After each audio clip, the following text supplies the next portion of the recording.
ಶ್ರೀ ಗುರುಭ್ಯೋ ನಮಃ. ಭಕ್ತ ಮಹಾಶಯರೆಲ್ಲರಿಗೂ ನಮಸ್ಕಾರ. ಪ್ರಕೃತಿ ಎನ್ನುವ ಕಾರ್ಯಕ್ರಮಕ್ಕೆ ಸರ್ವರಿಗೂ ಆಹ್ವಾನೆಯನ್ನು ಕೊಡ್ತಾ ಇದ್ದೀನಿ. ಮೊನ್ನೆ ಯಾವುದೋ ಒಂದು ವಿಚಾರದಲ್ಲಿ ಕೇಳ್ಪಟ್ಟಿದ್ದೆ, ಟ್ಯಾಟೂ ಹಾಕ್ಸೋದು, ದೇವರುಗಳ ಟ್ಯಾಟೂ ಹಾಕ್ಸೋದು, ದೇವರುಗಳ ಹಚ್ಚೆ ಹಾಕ್ಸೋದು ಅಪರಾಧ, ದೇವರುಗಳ ಹಚ್ಚೆಗಳನ್ನು ಹಾಕಿಸ್ತಕ್ಕಂಥದ್ದು ಮಹಾಪಾಪ ಅಂತಕ್ಕಂಥದ್ದು ಯಾರೋ ಹೇಳಿದ್ದನ್ನು ಸ್ವಲ್ಪ ಕೇಳಿ ಬಂತು ನನಗೆ. ಆ ವಿಚಾರದಲ್ಲಿ ಒಂದೆರಡು ಮಾತುಗಳನ್ನು ಮಾತಾಡೋಣ ಅಂತ. ದೈವ ನನ್ನ ಶರೀರದಲ್ಲಿದೆ ಮತ್ತು ಪರಮಾತ್ಮ ಇನ್ನೊಬ್ಬನ ಆತ್ಮದಲ್ಲಿ ವಿಭಾಗದಲ್ಲಿ ಇರ್ತಾನೆ. ಇನ್ನೊಬ್ಬ ಮನುಷ್ಯನಲ್ಲಿ ನಾವೇ ಪರಮಾತ್ಮನ ಕಾಣಬೇಕು ಅಂತಕ್ಕಂಥ ನಾವು ಹೇಳ್ತಕ್ಕಂಥವ್ರು ನಮ್ಮ ಧರ್ಮದ ಪ್ರಕಾರದಲ್ಲಿ ಒಂದು ಭಾವಚಿತ್ರವನ್ನು ಫೋಟೋ ರೂಪದಲ್ಲಿ ನಿರ್ಮಾಣ ಮಾಡಿ ಅದರಲ್ಲಿ ನಾವು ಭಗವಂತನ ಕಾಣ್ತಿದ್ದೀವಿ. ಹಾಗಿದ್ದಾಗ ಒಂದು ಭಾವಚಿತ್ರವನ್ನು ನಮ್ಮ ಶರೀರದ ಮೇಲೆ ಹಾಕ್ಕೊಂಡ್ರೆ ಯಾವ ಪ್ರಮಾಣದಲ್ಲಿ ತಪ್ಪಿದೆ? ಅದು ಭಗವಂತ ನನ್ನ ಜೊತೆಯಲ್ಲಿದ್ದಾನೆ ಅನ್ನುವ ಒಂದು ನಂಬಿಕೆ ಅಲ್ಲವೇ? ನಂಬಿಕೆಯಲ್ಲೇ ಅಲ್ಲವೇ ಪ್ರಪಂಚ ನಡೀತಾ ಇರೋದು? ನಂಬಿಕೆಯಲ್ಲೇ ಅಲ್ಲವೇ ನೀವು ದೇವಾಲಯಗಳಿಗೆ ಹೋಗಿ ಆರಾಧನೆ ಮಾಡೋದು? ನಂಬಿಕೆಯಲ್ಲೇ ಅಲ್ವೇ ಯಾವುದೇ ಪೂಜೆ ಪುನಸ್ಕಾರಗಳನ್ನು ಮಾಡೋದು? ಯಾಕೆ ಸುಮ್ಮನೆ ಜನಕ್ಕೆ ಇದು ಮಾಡೋದು? ಟ್ಯಾಟೋ ಹಾಕ್ಸಿದ್ದು ಮಹಾಪಾಪ, ಟ್ಯಾಟೋ ಹಾಕ್ಸ್ಕೊಂಡಿದ್ದಾವಲ್ಲ, ಆಂಜನೇಯ ಸ್ವಾಮಿ ಟ್ಯಾಟೋ ಹಾಕ್ಸ್ಕೊಂಡಿದ್ದಾರೆ, ಹೋಗಿದ್ದೇನೆ ಹೆಂಡತಿ ಪಕ್ಕದಲ್ಲಿ ಮಲ್ಕೋತಾರೆ. ನಾನು ನಮ್ಮ ಆ ವಿಚಾರದಲ್ಲಿ ಮಾತಾಡಿರ್ತಕ್ಕಂಥ ವ್ಯಕ್ತಿ ಬ್ರಾಹ್ಮಣನೇ, ಪುರೋಹಿತನೇ ಆ ವ್ಯಕ್ತಿ ಮಾತಾಡಿರ್ತಕ್ಕಂಥವನು. ಆತನ ನಾನು ಕೇಳ್ತೀನಿ, ನನ್ನ ಒಂದು ಪ್ರಶ್ನೆ, ಯಜ್ಞೋಪವೀತನ್ನು ಧರಿಸ್ಕೊಂಡು ಹೆಂಡತಿ ಪಕ್ಕದಲ್ಲಿ ಮಲ್ಗಲ್ಲಪ್ಪ? ಖಂಡಿತವಾಗ್ಲೂ ಕೇಳ್ತೀನಿ ನಾನು ಈ ಪ್ರಶ್ನೆಯನ್ನು. ಎಲ್ಲ ಬೇರೆ ಬೇರೆ ಅವರವರು ಯಾವ್ಯಾವ ಜನಾಂಗದ ವ್ಯಕ್ತಿಗಳಿರ್ತಾರೆ, ಆ ದೈವಗಳನ್ನು ಸ್ಪರ್ಶ ಇಟ್ಕೊಂಡಿರ್ತಾರೆ, ಅವ್ರು ಅದನ್ನ ಇಟ್ಕೊಂಡು ಹೆಂಡತಿ ಪಕ್ಕದಲ್ಲಿ ಮಲಗಲ್ವಾ? ಪ್ರಕೃತಿ ನೇಮದಲ್ಲಿ ಪಾರ್ವತಿ ಪರಮೇಶ್ವರನೇ ಇವತ್ತಿಗೂ ಕೂಡ ದಾಂಪತ್ಯ ಜೀವನ ಇದೆ. ಲಕ್ಷ್ಮೀನಾರಾಯಣ ಸ್ವಾಮಿ ದಾಂಪತ್ಯ ಜೀವನ ಇದೆ. ಈ ದಾಂಪತ್ಯ ಜೀವನಕ್ಕೂ ದೇವರ ಅಚ್ಚೆಗಳಿಗೂ ಸಂಬಂಧ ಏನಿದೆ? ಯಾಕೆ ಸುಮ್ಮನೆ ಜನಕ್ಕೆ ಉದ್ರೇಕ ಬರಂಗೆ ಮಾಡೋದು?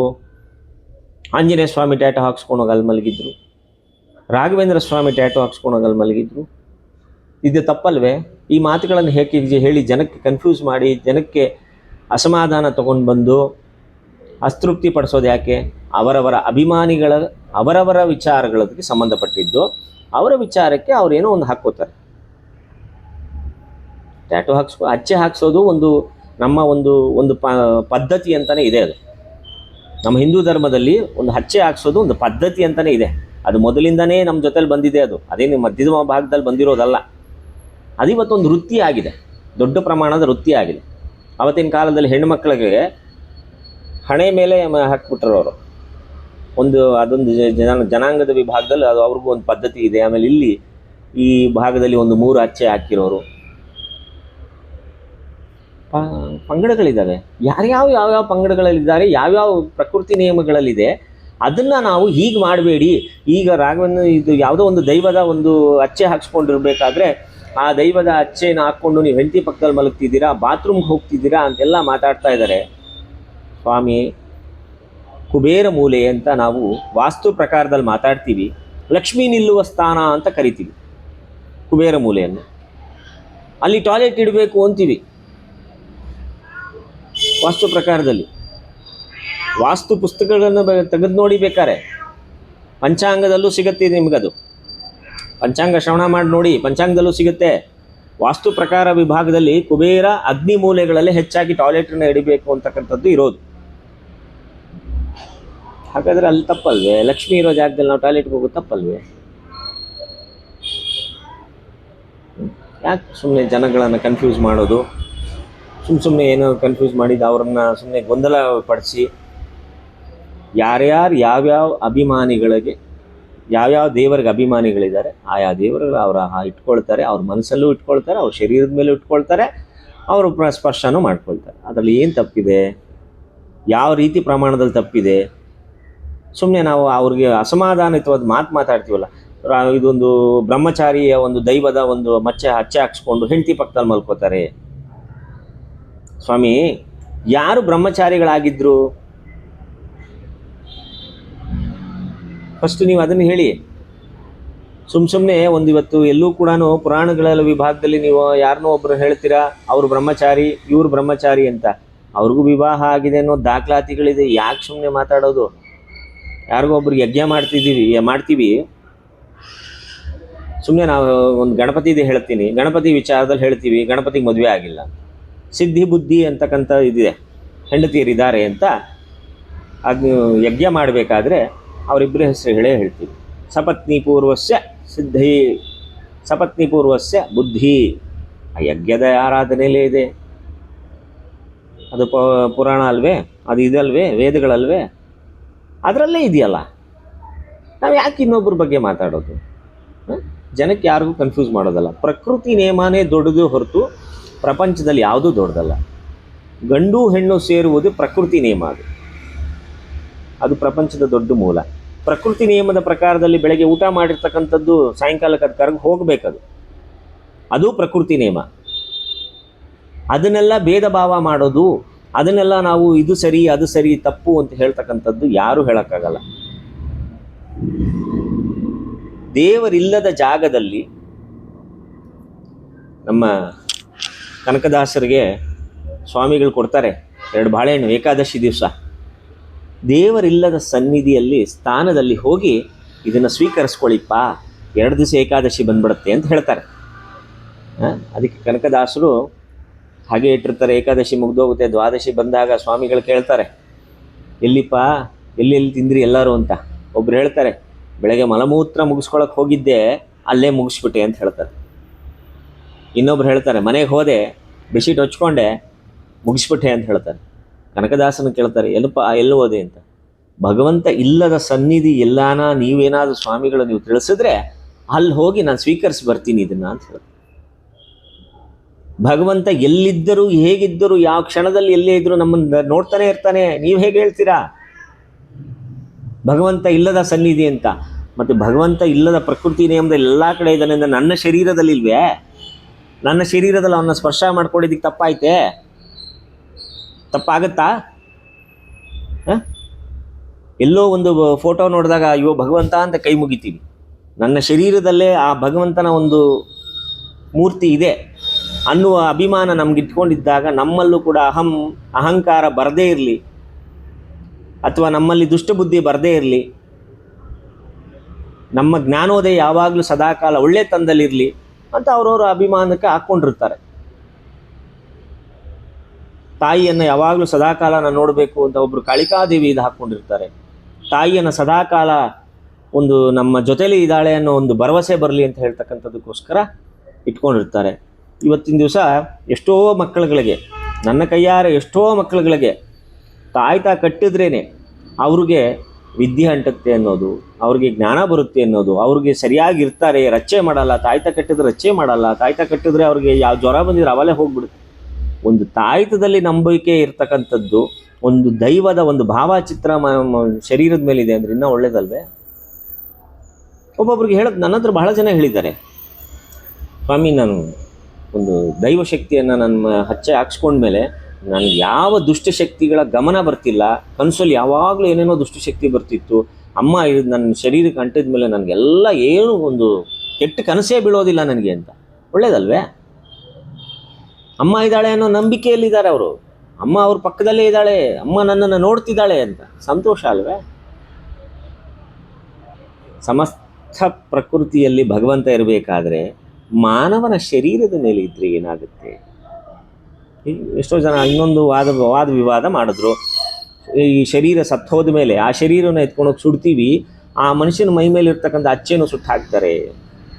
ಹೌದು ಸ್ವಾಮಿ, ಹೌದು, ಇದು ತಪ್ಪು ಅಂತ ಹೇಳ್ತೀರಾ. ಸಂತೋಷ ಸ್ವಾಮಿ. ಎಷ್ಟು ಶಿಲಾಮೂರ್ತಿಗಳನ್ನು, ದೇವಾಲಯದ ಶಿಲಾಮೂರ್ತಿಗಳನ್ನು ಭಿನ್ನ ಮಾಡ್ಕೊಳ್ತಕ್ಕಂಥದ್ದು, ದೇವಾಲಯಗಳು ಪುನರ್ನಿರ್ಮಾಣ ಆಗ್ತಕ್ಕಂಥ ಸಮಯಗಳಲ್ಲಿ ಹಳೆ ಶಿಲೆಗಳನ್ನು ತಗೊಂಡು ಹೋಗಿ ಗಂಗೆಗೆ ಹಾಕ್ತಕ್ಕಂಥದ್ದು, ಎಷ್ಟು ಭಾವಚಿತ್ರಗಳು ಇವತ್ತಿನ ದಿವಸ ಫೋಟೋಗಳು ಅಂತ ಬಜಾರಲ್ಲಿ ಬಂದು ಆ ಫೋಟೋಗಳನ್ನ ಎತ್ಕೊಂಡು ಹೋಗಿ ಯಾವುದೋ ದೇವಸ್ಥಾನ ಮುಂದೆ ಇಟ್ಬಿಟ್ಟು, ಯಾವುದೋ ಮರದ ಕೆಳಗಡೆ ಇಟ್ಬಿಟ್ಟು ಅದೆಲ್ಲ ಹೊಡೆದೋಗಿ ಕೊಳತೋಗಿ ಆ ಮಳೆಯಲ್ಲಿ ನೆನೆದು ಪನದು, ಆವಾಗ ಅಸ್ತೃಪ್ತಿ ಆಗಲಿಲ್ವೇ? ಆಗೇನು ತಪ್ಪಾಗಲಿಲ್ವೇ? ಹೇಗೆ? ಯಾರನ್ನೂ ಯಾವುದು ವಾದ ಮಾಡೋಕ್ಕೆ ಮುಂಚೆ ಅವರವರ ಅಭಿಮಾನಕ್ಕೆ, ಅವರವರ ವಿಶ್ವಾಸಕ್ಕೆ, ಅವರವರ ಪ್ರೀತಿಗಳಿಗೆ ಹೇಗಿದ್ದಾರೋ ಅವರು ಹಾಗೆ ಇರಲಿ. ಇದು ಸ್ಟ್ಯಾಟು ಹಾಕ್ಸೋ ತಪ್ಪು, ಇದು ಸರಿ ಅದು ಸರಿ ಅಂತ ಮಾತಾಡೋದಕ್ಕೆ ಯಾರಿಗೂ ನಮಗೆ ಶಕ್ತಿ ಇಲ್ಲ. ಈ ಪ್ರಕೃತಿ ನಿಯಮ, ಪ್ರಕೃತಿ ಎಲ್ಲರಿಗೂ ಸಂಬಂಧಪಟ್ಟಿದ್ದು. ಪ್ರಕೃತಿಯಲ್ಲಿ ಭಗವಂತ ಇದ್ದಾನೆ, ಆ ಭಗವಂತನನ್ನು ಅವ್ರು ಹೇಗೆ ಬೇಕಾದ್ರೂ ತಗೊಳ್ಳಿ. ಅದನ್ನು ನಾವು ಹೀಗೆ ತಗೊಳ್ಳಿ ಅಂತ ಹೇಳ್ತಕ್ಕಂಥ ಧರ್ಮ ನಮ್ಮ ಕೈಲಿಲ್ಲ. ಮಂತ್ರಗಳನ್ನು ಉಚ್ಚಾರಣೆ ಮಾಡಿ, ಆರಾಧನೆ ಮಾಡಿ, ಯಾಗ ಯಜ್ಞಾದಿಗಳನ್ನು ಮಾಡಿ ಹೊಲಿಸ್ಕೊಳ್ತಕ್ಕಂಥ ವಿಭಾಗಗಳನ್ನು ನಾವು ಕಲ್ತ್ಕೊಂಡಿದ್ದೀವಿ. ಇನ್ನೊಬ್ಬರು ಭಕ್ತಿಪೂರ್ವಕವಾಗಿ ಕಲ್ತ್ಕೊಂಡಿದ್ದಾರೆ, ಇನ್ನೊಬ್ಬರು ಗಾನಗಂಧೀರ್ಯದಲ್ಲಿ ಭಗವಂತನ ನೋಡ್ತಿದ್ದಾರೆ. ಪುರಂದರದಾಸರು ಬರೀ ಗಾನಗಂಧೀರ್ಯದಲ್ಲಿ ಭಗವಂತನ ಹೊಲಿಸ್ಕೊಂಡ್ರು. ನಾವ್ಯಾಕೆ ಮಾತಾಡಬೇಕು? ಪ್ರಕೃತಿ ಹೇಗಿದೆ ಹಾಗಿದೆ ನೋಡಿ. ಅವ್ರ ಪ್ರಕೃತಿ ಅವ್ರು ಕಾಪಾಡಿದೆ, ನಮ್ಮ ಪ್ರಕೃತಿ ನಮ್ಮನ್ನು ಕಾಪಾಡ್ತಿದೆ.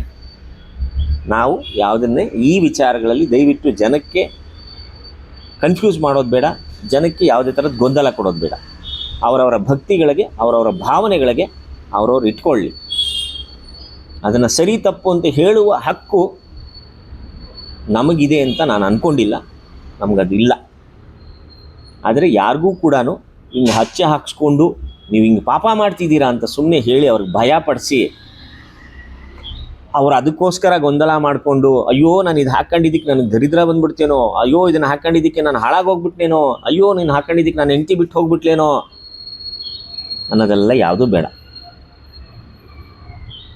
ಏನೂ ಆಗೋದಿಲ್ಲ. ಯಾವ ದೇವರ ಅಚ್ಚೆಗಳನ್ನು ಹಾಕ್ಸ್ಕೊಂಡ್ರೂ ಏನೂ ಆಗೋದಿಲ್ಲ. ತಪ್ಪೇ ಇಲ್ಲ. ಅದು ನೀವು ತಪ್ಪಿದೆ ಅನ್ನಂಗಿದ್ರೆ ಯಾವುದಾನ, ಯಾಕೆಂದರೆ ನಾವು ಪುರಾಣವನ್ನು ನಂಬಿ ಬದುಕ್ತಿರೋರು, ಯಾವುದಾನ ಪುರಾಣಗಳಲ್ಲಿ ಅದಿದ್ದರೆ ಹೇಳಿ. ನನಗಂತೂ ತಿಳುವಳಿಕೆ ಬಂದಿಲ್ಲ.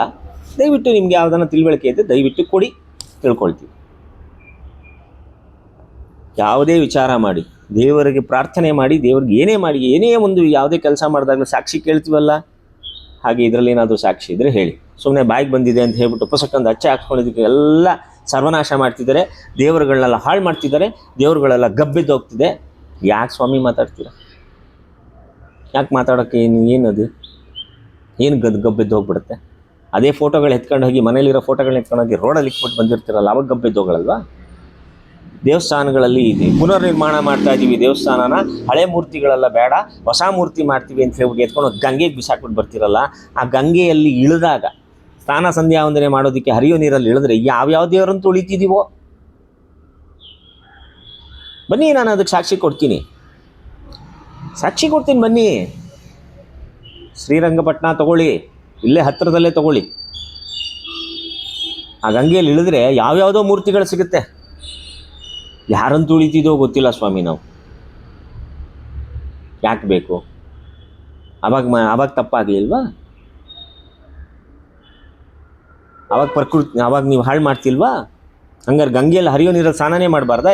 ಅಲ್ಲಿ ಹೋಗ್ಬಿಟ್ಟು ಚಂಬಲ್ ಎತ್ಕೊಂಡು ಉಯ್ಕೋಬೇಕಾ? ಯಾಕೆ? ಏನಕ್ಕೆ ಮಾತಾಡ್ಬೇಕು ಇದನ್ನೆಲ್ಲ?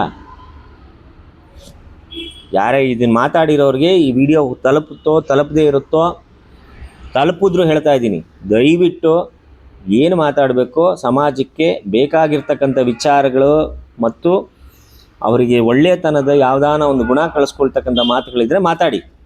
ಅದನ್ನು ಬಿಟ್ಬಿಟ್ಟು ಬಂದಿದೆ ಬಾಯಿಗೆ ಅಂತ ಹೇಳ್ಬಿಟ್ಟು ಹಚ್ಚೆ ಹಾಕ್ಸ್ಕೊಂಡು ಹೆಂಡತಿ ಪಕ್ಕದಲ್ಲಿ ಮಲ್ಕೋತೀರಾ, ಹಚ್ಚೆ ಹಾಕ್ಸ್ಕೊಂಡು ಬಾತ್ರೂಮ್ಗೆ ಹೋಗ್ತೀರಾ ಅಂತಂದರೆ ಯಜ್ಞೋಪವಿತ ಹಾಕೊಂಡು ಬಾತ್ರೂಮ್ಗೆ ಹೋಗಲ್ವಾ?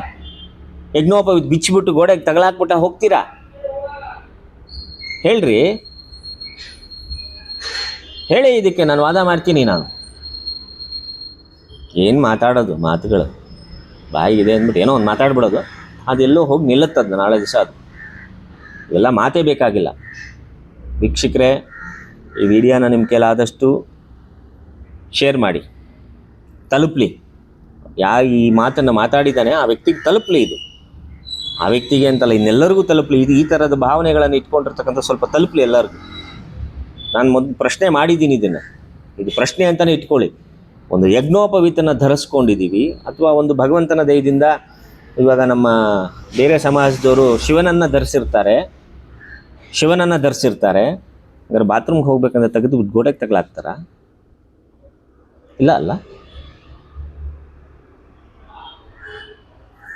ಆ ವ್ಯಕ್ತಿ ಯಾರು ಹೇಳಿದ್ದಾರೆ ಅವರು ಯಜ್ಞೋಪವಿನ ಧರಿಸಿದ್ದಾರೆ ಅಂತ ನಾನು ಅನ್ಕೋತೀನಿ.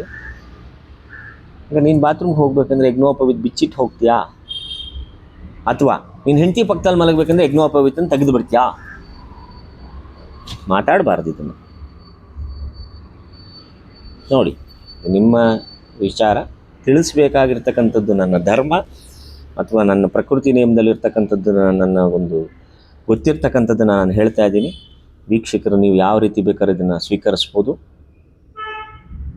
ಸಮಾಧಾನಯುತವಾಗಿ ನೋಡಿ, ವಿಚಾರ ಮಾಡಿ. ಇಲ್ಲಿ ಯಾವುದೂ ಇದರಿಂದ ಗೊಂದಲ ಆಗೋದು ಬೇಡ, ಯಾರಿಗೂ ಕೂಡ ಅಶಾಂತಿ ಆಗೋದು ಬೇಡ. ಈ ಪಾಪ ಅಚ್ಚೆ ಹಾಕ್ಸ್ಕೊಂಡ್ರು ಎಷ್ಟೋ ಜನ ಆಗಲೇ ನನ್ನ ಹತ್ರ ಭಾಳ ಜನ ಕೇಳಿದ್ರು, ಸ್ವಾಮಿ ಅಚ್ಚೆ ಹಾಕ್ಸ್ಕೊಂಡ್ಬಿಟ್ಟಿದ್ದೀನಿ, ತೆಗೆಸ್ಬಿಡ್ಲಾ ಸ್ವಾಮಿ, ಇದು ಹಿಂಗೆ ಯಾರೋ ಈ ಥರ ಹೇಳ್ತಿದ್ದಾರೆ. ಆ ಥರದ್ದು ಯಾರೂ ಮಾಡ್ಕೋಬೇಡಿಪ್ಪ, ಏನೂ ಇಲ್ಲ. ಇಟ್ಕೊಂಡಿದ್ದೀರಾ ಭಗವಂತನನ್ನು, ಎಲ್ಲೋ ಭಗವಂತನ ಸ್ಮರಣೆ ಮಾಡೋದನ್ನು ನೋಡಿ ಅಚ್ಚೆಯನ್ನು ನೋಡಿಕೊಂಡು ನೀವೇ ನಿಮ್ಮ ಮನಸ್ಸು ಅಲ್ಲೇ ಕೂತ್ಕೊಂಡು ಜಪ ಮಾಡಿ, ಅಲ್ಲೇ ಕೂತ್ಕೊಂಡು ಮನಸ್ಸಲ್ಲಿ ಸಮಾಧಾನ ಮಾಡ್ತೀವಿ. ಏನೂ ಆಗಲ್ಲ, ಎಲ್ಲ ಒಳ್ಳೆಯದಾಗುತ್ತೆ. ಎಲ್ಲರಿಗೂ ಒಳ್ಳೆಯದಾಗಲಿ. ಸರ್ವೇ ಜನ ಸುಖಿನೋ ಭವಂತು. ಈ ವಿಡಿಯೋ ನೋಡಿದಂಥ ಎಲ್ಲರೂ ನಿಮ್ಮ ಕಮೆಂಟ್ಸ್ ಏನಿದ್ರೂ ಕಳಿಸ್ಕೊಡಿ. ಸಮಾಧಾನಿತವಾಗಿದ್ದರೂ ಕಳಿಸ್ಕೊಡಿ, ಅಸಮಾಧಾನಿತವಾಗಿದ್ದರೂ ಕಳಿಸ್ಕೊಡಿ. ನನಗೆ ತಿಳುವಳಿಕೆಯಲ್ಲಿ ಇರ್ತಕ್ಕಂಥದ್ದು ಏನಾದರೂ ಇದ್ದರೆ ದಯವಿಟ್ಟು ಹೇಳಿ, ಅದನ್ನು ನಾನು ಸ್ವೀಕರಿಸ್ತೀನಿ. ನಿಮ್ಮಿಂದನೂ ನಾನು ಜ್ಞಾನ ಪಡಿಬೇಕು. ಖಂಡಿತವಾಗ್ಲೂ ಕಳಿಸ್ಕೊಡಿ. ಸರ್ವೇ ಜನ ಸುಖಿನೋ ಭವಂತು.